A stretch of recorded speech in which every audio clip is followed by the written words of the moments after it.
Transparency makes leaders to be responsible and accountable to the public that vote them into power. Openness and accountability are essential for people to have trust in their leaders at all levels.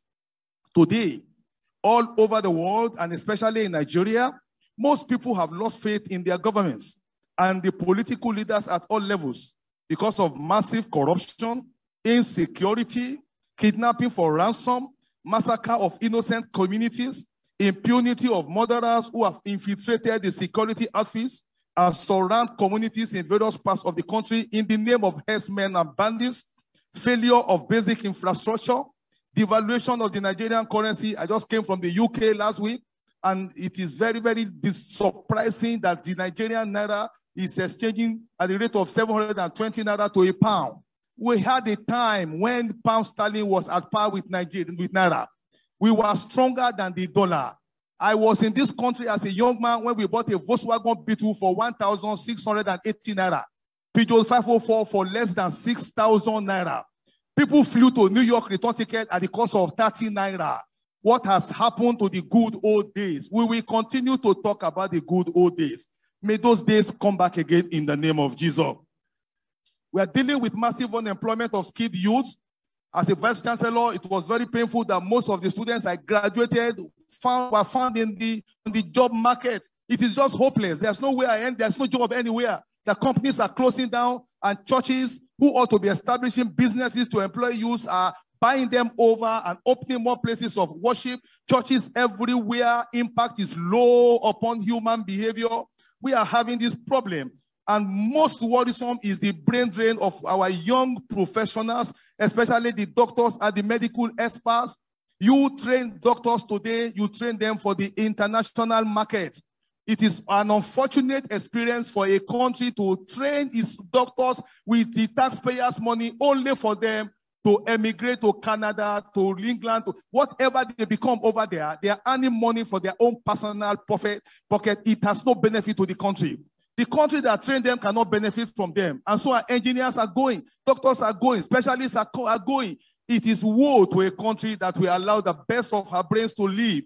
We are dealing now not just with the export of these professionals, but they are dealing with poverty, dealing with inflation, dealing with the dominance of the executive arm, the legislative arm, the judicial arm, the educational arm, economic sectors of the society by one tribe in this country against the constitutional provision of the federal character.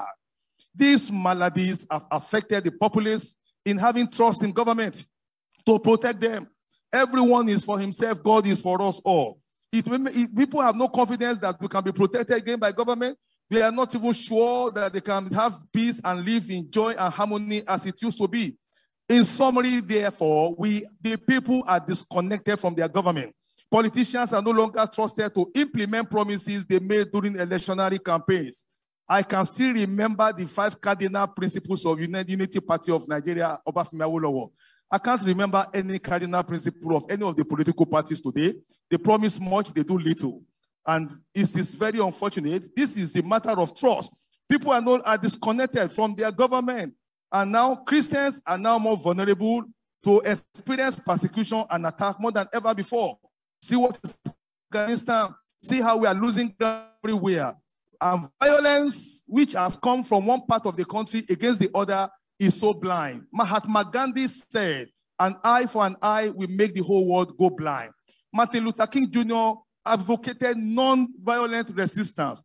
Violence is not an attractive option anywhere for any people. Why? Because violence is blind. Those that are exporting violence today, the chicken is coming home to roost. It has become so serious now that emirs are no longer safe in their palaces. Emirs are no longer safe on the road. Katsina, which is the home state of the president, is as restive as any other place. And people are asking, how did we get here? I will say these challenges and then I will close. Nigeria used to be good. Christian ethics used to guard our life and our behavior. When schools were good, they were good because Christian prayer and Christian discipline was there. We must return to discipline, return to prayer, return to the things of God. We must catch our children young. Somebody asked Professor Wale Soyinka, what is your hope for Nigeria? He said, hopeless. He said, well, how do you assess the leaders today? He said, hopeless. He said, what is the hope for tomorrow? He said the present generation is a wasted generation. They said, what is the way out? He said, raise another generation. We must go back to our curriculum. We must go back to Christianity in the home. We must go back to Christianity in the school. We must go back to evangelism on the street. That is the way we can change the heart of men. Only Christianity can change the heart of men. And when they are transformed, society will transform. Number 2, corruption has become so endemic, we need God to intervene. I am challenging Pastor W.F. Kumuyi and Pastor E.A. Adeboye. These 2 people are, pardon me, other leaders, I'm sorry, but Baba Kumuyi, Baba Adeboye, they pastor the largest congregations today. And they are standing today because of integrity. Am I right? Because of discipline and holiness. Am I right? It's not because of prosperity gospel. These are the 2 people today who have the strongest voices. I am calling upon them to please unite with other people, bring in everybody under CAN, under PFM, and let us address the Nigerian question. Number 2, Baba Kumuyi is 80 already. Baba Adeboye is 79, going to 80. God will give them long life. Can I hear amen? But at a point in time, the Lord Almighty will ask them to rest and retire. Where are the Kumuyis and the Adeboyes tomorrow? The question of succession. That is what Baba needs to build up right now. Number 3, church leaders are mandated to be watchmen over the society by blowing their trumpet when problems are happening.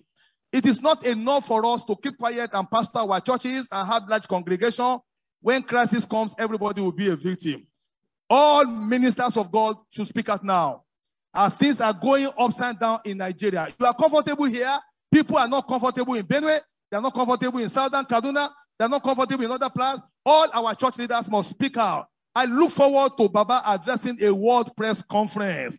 Seated beside him is Baba Adeboye. And let them call people and say enough is enough. They need to lead other people to convene a high-powered meeting with the president, if the vice president is here, representing the highest authority in this country, next only to the president, the federal government is here. Only Baba Kumuyi or Baba Adeboye will have the capacity to bring the federal government to attend a biography launch like this. Let Baba and all other leaders and primates and prelates of the Methodist Church, let them sit down with the government of this country and say, let us sit down at the round table and let us guide you as a prophet. Let's get out of this problem. There's a quagmire. People are hopeless. People can't travel. People are in fear. People are losing faith in God. People are going to other religion. That must not be. Baba, you need to do this for us as a watchman over the society. You need to meet with them. You need to call for a meeting of the states, former past heads of states of this country, call the former judges and let everybody sit down in the legislative arm and let us look at this country and solve the problem. We don't know the answer, but God will reveal to you, Baba, the solution in the name of Jesus Christ. If Baba Kumuyi says, everybody come, I want to meet with you, they will listen to you, sir. Your voice is what we are looking for, and God will help you to be that voice indeed in Jesus' name. Brethren, the church must be the light. We must not do what others do. We must have integrity wherever we are. We are all agents of God. Dear Father, Pastor W.F. Kumuyi, Mama Kumuyi, all our fathers in God, rulers in government, brothers and sisters, ladies and gentlemen, I join you in congratulating our dear father, our dear mentor, on his recent attainment of the age of 80. And we are asking, as God has made him a defender of the Christian faith today, Baba, even at old age, he will be able to rise up and he will be able to take his position again. Not over deeper life, but over the entire body of Christ. Baba, don't forget, God called Moses at the age of 80. Your ministry has just begun. In the name of the Father, name of the Son, and name of the Holy Spirit. Your Excellencies, very distinguished ladies and gentlemen, the keynote speaker, Professor Dapo Ashaju, immediate past Vice Chancellor, Ajayi Crowther University. Musical interlude.